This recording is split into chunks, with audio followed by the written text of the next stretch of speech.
High everyone, welcome to preparation with ABC. Preparation with এবিসিতে তোমাদের স্বাগত জানাই। আমি অর্ধেন্দু। আজকের ভিডিওটা কোনো টিউটোরিয়াল ভিডিও নয়, এটা একটা নোটিফিকেশনকে কেন্দ্র করে, এটা West Bengal police recruitment board দিয়েছে। হ্যাঁ, ঠিক ধরেছো বন্ধুরা, তোমরা জানো যে কলকাতা পুলিশের নোটিফিকেশন অলরেডি জারি হয়ে গেছে। এটা তোমরা বিভিন্ন জায়গাতে খবর পেয়ে গেছো। কিন্তু এর সাথে সাথে তোমাদের মনে বেশ কিছু প্রশ্ন এসছে এবং বেশ কিছু প্রশ্ন কিন্তু সোশ্যাল মিডিয়ায় ঘুরে ফিরে বেড়াচ্ছে। তো সেই প্রশ্নগুলো আজকে নিরসন করা হবে আজকের এই ভিডিওটাতে। এই জন্য আমাদের সঙ্গে থাকবে। যারা চ্যানেলটাকে এখনো সাবস্ক্রাইব করোনি তারা চ্যানেলটাকে অবশ্যই সাবস্ক্রাইব করে নেবে এবং ভিডিওটা পুরোটা কিন্তু দেখবে। কেননা আমরা এখানে যেটা আলোচনা করব সেটা হচ্ছে যে টোটাল তোমরা জানো যে ভ্যাকেন্সিটা রয়েছে, সেই ভ্যাকেন্সিটা বাড়বে নাকি কমবে, এরকম কথা শোনা যাচ্ছে। আবার সিভিক পুলিশরা যোগ্য কিনা, আবার প্রশ্ন শোনা যাচ্ছে যে ওয়েস্ট বেঙ্গল বোর্ডের প্রার্থীরাই শুধুমাত্র যোগ্য, অন্যরা যোগ্য নয় কিনা। ঠিক আছে, এরকম বেশ কয়েকটা প্রশ্ন ঘুরে ফিরে বেড়াচ্ছে, সেগুলো আজকের ভিডিওটাতে আলোচনা করা হবে। তাই ভিডিওটা শেষ পর্যন্ত কিন্তু অবশ্যই দেখবে। তো চলো, সময় না নষ্ট করে চলে যাই আজকের আমাদের বিষয়বস্তুতে। বিষয়বস্তুটি হচ্ছে যে এটা হচ্ছে কনস্টেবল এবং লেডি কনস্টেবলের তোমার নোটিফিকেশন। ঠিক আছে, এখানে এই দু রকমের প্রার্থীরাই কিন্তু এলিজিবল হচ্ছেন। এখানে তোমাদের যে বেতনটা দেওয়া হবে সেটা যা রুল রয়েছে সেই রুল অনুসারে দেওয়া হবে। আর একজন কর্মপ্রার্থীর কাছে তার যদি প্রথম চাকরি এটা হয় তাহলে কিন্তু তার কাছে বেতনটা খুব একটা গুরুত্বপূর্ণ নয় বলে আমি মনে করি। তার কাছে যদি দ্বিতীয় সুযোগ আসে বা পরবর্তী সুযোগ আসতে থাকে তাহলে সে কিন্তু সেটাকে গুরুত্ব দেবে। আমি আশা করব তোমরা আরো উচ্চতর জায়গাতে যাও, আমি সেটাই উইশ করব। তো যাই হোক, এখন যে বিষয়টা আসছে সেটা হচ্ছে রিজার্ভেশন অফ ভ্যাকেন্সি। তোমরা জানো টোটাল ভ্যাকেন্সির সংখ্যা রয়েছে সেটা হচ্ছে ৩,৭৩৪টা ভ্যাকেন্সি। এই ৩,৭৩৪টা ভ্যাকেন্সি কিভাবে থাকছে, রিজার্ভ, আনরিজার্ভ, এখানে এইচজি মানে হোমগার্ড, ঠিক আছে, সিভিক ভলেন্টিয়ার মানে সিভিক ভলেন্টিয়াররাও কিন্তু এই পরীক্ষার জন্য যোগ্য। কিন্তু এখানে একটা শর্ত আছে, সেই শর্তটা পরে বলছি, খুব মন দিয়ে ভিডিওটা দেখবে। এখানে কনস্টেবলের দেখতে পাচ্ছ যে কনস্টেবলের যে টোটাল রয়েছে ভ্যাকেন্সি সেটা এখানে নিচে পেয়ে যাবে। আমরা এখানে দেখে নিচ্ছি ৩,৪৬৪টা ভ্যাকেন্সি রয়েছে। এটা হচ্ছে কনস্টেবলের, এটা হচ্ছে টোটাল লেডি কনস্টেবল। এবারে একটা বিষয় এখানে পরিষ্কার দেখো, এটা আমি নিজের থেকে কিছু বানিয়ে বলছি না, নোটিফিকেশনে যা দেখছি সেটাই বলছি, শুধু তোমাদের কাছে তুলে ধরছি বিষয়গুলো। এটা হচ্ছে total vacancy as stated above আর purely provisional and subject to marginal changes. অর্থাৎ মার্জিনাল চেঞ্জ হতে পারে, এটা এখন প্রভিশনাল, এটা বাড়তেও পারে আবার কিন্তু কমতেও পারে। মার্জিনাল চেঞ্জ বলতে দুটোই কিন্তু ইনক্লুড করা আছে এই কথার ভেতরে। তবে মোস্ট প্রবাবলি এটা সবসময় কিছুটা বাড়ে। ঠিক আছে, তো যাই হোক সেটা কিন্তু বলা যাবে না, কারণ এখানে লাইনে যেরকম লিখে দিয়েছে সেটা স্পেসিফিক্যালি বলে দিয়েছে যে এটা চেঞ্জ হতে পারে। এটা গেল প্রথম তোমাদের একটা তথ্য। দ্বিতীয় দেখো, আমরা পুরো নোটিফিকেশনটাকে থরলি আলোচনা করব না, যেগুলো আমাদের প্রশ্ন আসছে বিভিন্ন জায়গায় সেটা নিয়ে আলোচনা করব। সেকেন্ড প্রশ্ন হচ্ছে the vacancies for home guard and civic volunteer are only for the serving home guard and civic volunteer in Kolkata police. শুধুমাত্র কলকাতা পুলিশে যারা চাকরি করছে সেই সব হোমগার্ড এবং সিভিক ভলেন্টিয়ারদের ক্ষেত্রেই কিন্তু এই ভ্যাকেন্সিটা প্রযোজ্য। ঠিক আছে, subject to completion of 3 years of service. 3 বছর বা 3 বছরের বেশি যখনই তোমার সার্ভিস হবে কলকাতা পুলিশ হোমগার্ড অথবা সিভিক ভলেন্টিয়ারে, তবেই কিন্তু তুমি এটা এলিজিবল। ঠিক আছে, এটা গেল নেক্সট আমাদের যে প্রশ্ন। এরপরে দেখো, the length of service of home guard personnel and civic volunteer serving in Kolkata police only shall be calculated as on ১/১/২৪ অনুসারে কিন্তু এটা ধরা হবে। অর্থাৎ নোটিফিকেশন বা ফর্ম ফিল আপের দিন থেকে কিন্তু ধরা হচ্ছে না। তোমাদের এখানে জানিয়ে রাখি, ফর্ম ফিল আপের ডেট শুরু হচ্ছে ১লা মার্চ থেকে। ঠিক আছে, পয়লা পয়লা মার্চ থেকে। তো ১লা মার্চ থেকে হলেও এটা হচ্ছে এখানে লেখা যাচ্ছে না, এখানে লিখে দিচ্ছি ১লা মার্চ থেকে তোমাদের হচ্ছে কিন্তু ফর্ম ফিল আপ অনলাইনে শুরু হবে। ঠিক আছে, এরপরে দেখো, meritorious sports person in the following sports discipline are eligible to apply for the vacancy. এখানে সবাই কিন্তু নয়, এখানে স্পেসিফিক দেখো, এই যে টোটাল ১৯টা রয়েছে, এই ১৯টা খেলার যারা মেরিটোরিয়াস স্পোর্টস পারসন রয়েছেন তারা স্পোর্টস কোটাতে এটা কিন্তু চাকরি পাওয়া যাবে। সেগুলো দেখতে পাচ্ছ কি কি রয়েছে, এগুলো সব তোমরা দেখে নিতে পারবে, এটা পুরোপুরিভাবে নোটিফিকেশন থেকে আমি বলছি। এরপরে দেখো নেক্সট যেটা আসছে যে এজের বিষয়টা, এজটা হচ্ছে কিন্তু 18 হতে হবে, মানে 18 এর থেকে কম হলে চলবে না, 18 বা তার থেকে বেশি।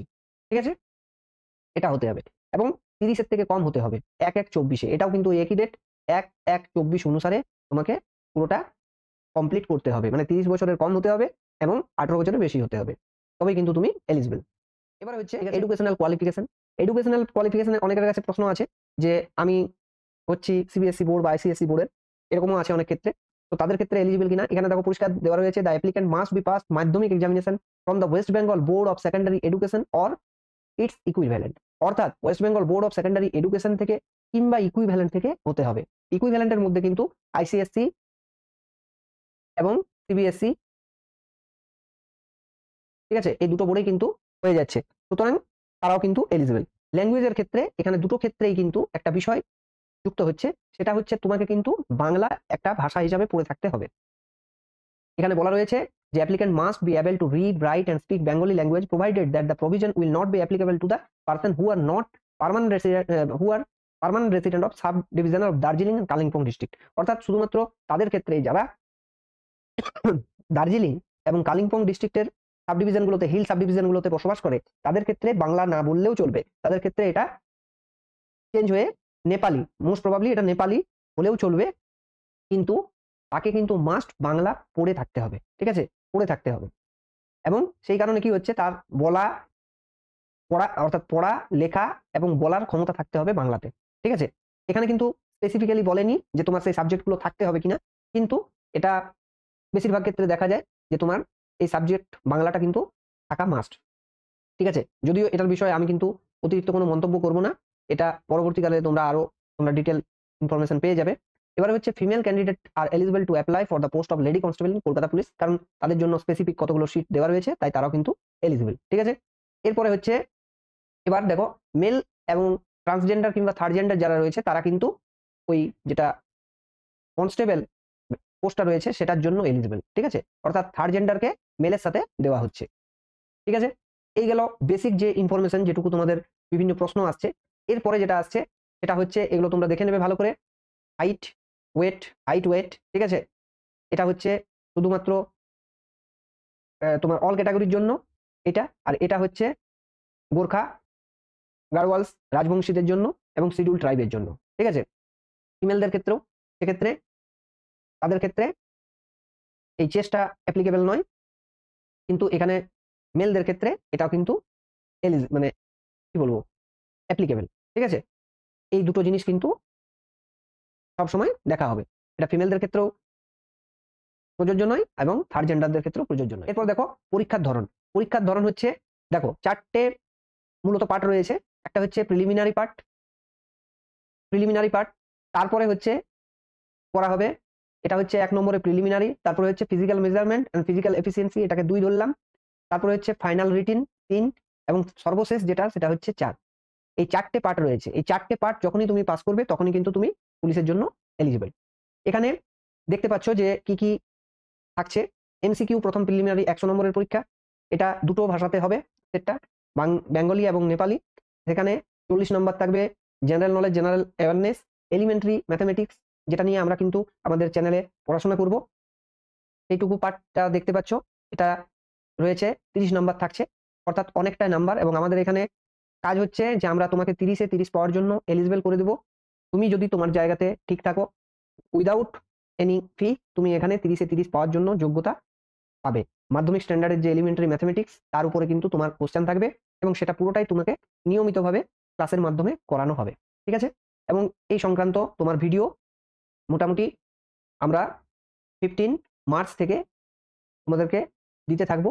এই 15 মার্চ থেকে তোমরা কিন্তু পেয়ে যাবে সমস্ত ধরনের ক্লাস অঙ্কের উপরে, ঠিক আছে।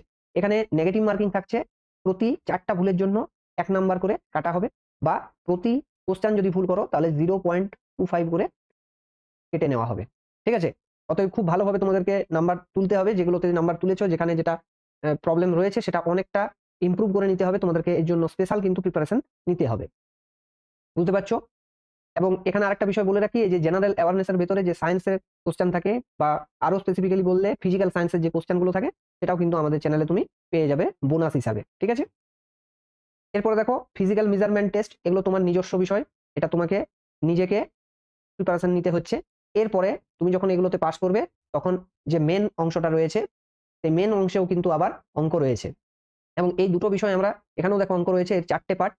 এই 4টে পার্টের ভিতরে একটা পার্টে রয়েছে 25 নম্বরের অঙ্ক, এটা কিন্তু খুব ভাইটাল। দেখো যে কোনো পরীক্ষার ক্ষেত্রে মোটামুটি ভাবে 60 to 65, ঠিক আছে, এটা কিন্তু অনেক ক্যান্ডিডেট পেয়ে যায়, ঠিক আছে। কিন্তু কম্পিটিশনটা শুরু হয় জেনারেলের ক্ষেত্রে বলছি 65 থেকে আপ টু 68, 9 বা 80 পর্যন্ত এই জায়গাতে কিন্তু হয় কম্পিটিশনটা। এটা পেয়ে পাস করে বা র্যাঙ্কে থেকে বা তোমার ওয়েটিং এ থেকে থাকতে পারে, কিন্তু মেন কম্পিটিশনটা এই জায়গাতে। তো এটা করতে গেলে কিন্তু তোমাকে প্রত্যেকটা ইন্ডিভিজুয়ালি প্রচুর প্রিপারেশন করতে হবে, মানে ভালোভাবে প্রিপারেশন করতে হবে। তো এখানে আমরা মূলত এই অংশটার জন্য প্রিপারেশন করাই, এবং তার সাথে সাথে বললাম যে তোমরা ফিজিক্যাল সায়েন্সের পেয়ে যাবে। টাইম টেবিল এগুলো পরবর্তীকালে ফাইনাল যখন দেবে তার আগে তোমাদেরকে জানতে হবে। এখন মোটামুটি ভাবে তোমাদের যেটা কাজ সেটা হচ্ছে তোমার প্রিলিমিনারিটার জন্য প্রিপারেশন নেওয়া, সাথে দুটো প্রিপারেশন হতে থাকবে। তারপরে তোমাকে আরো কিছু এডিশনাল জিনিস মেনের জন্য করতে হবে। ঠিক আছে? তো এই হচ্ছে আমাদের আজকের ভিডিওর বিষয়বস্তু। এর সাথে সাথে বলে দিচ্ছি যে অ্যাপ্লিকেশন উইন্ডোটা চালু হচ্ছে 1/3/2024 থেকে, এবং এটা চলবে 29/3/2024 পর্যন্ত। অর্থাৎ প্রায় 1 মাস সময় থাকছে। ঠিক আছে? এই 1 মাস সময়ের ভেতরে তোমরা যারা ইন্টারেস্টেড তারা কিন্তু অ্যাপ্লিকেশন করে নেবে। অনলাইনে অ্যাপ্লিকেশন হবে, এগুলো তোমরা মোটামুটি জানো। এই বিষয়ে আর বাড়তি কিছু বলার কিছু নেই। তো টোটাল যেটা অ্যামাউন্টটা পে করতে হবে সেটা হচ্ছে ৳170, এবং কিছু কিছু ক্ষেত্রে এটা কিছু ছাড় দেওয়া আছে। সেই ছাড়গুলো এখানে দেখতে পাচ্ছ। এটা তোমরা জানো। এরপর দেখো একদম শেষে যে তোমাদের যদি কোনো ধরনের প্রয়োজন মনে হয় অ্যাপ্লিকেশন ফর্ম ফিল আপ করার ক্ষেত্রে, সেক্ষেত্রে এই যে অংশটা রয়েছে এখানে যে কোনো ধরনের তোমরা সাহায্য পেয়ে যাবে, এবং ভিজিট করবে এই দুটো ওয়েবসাইট। এগুলো সব অফিসিয়াল ওয়েবসাইট কলকাতা পুলিশের। এগুলো থেকে একদম পুরোপুরিভাবে সঠিক ইনফরমেশন পেয়ে যাবে। তো যাই হোক, এইটুকু ইনফরমেশন তোমাদের আমার দেওয়া ছিল। আশা করি তোমাদের ভিডিওটা ভালো লাগলো। আজকের ভিডিওটা এই পর্যন্তই। দেখা হবে নেক্সট ভিডিওতে। নমস্কার।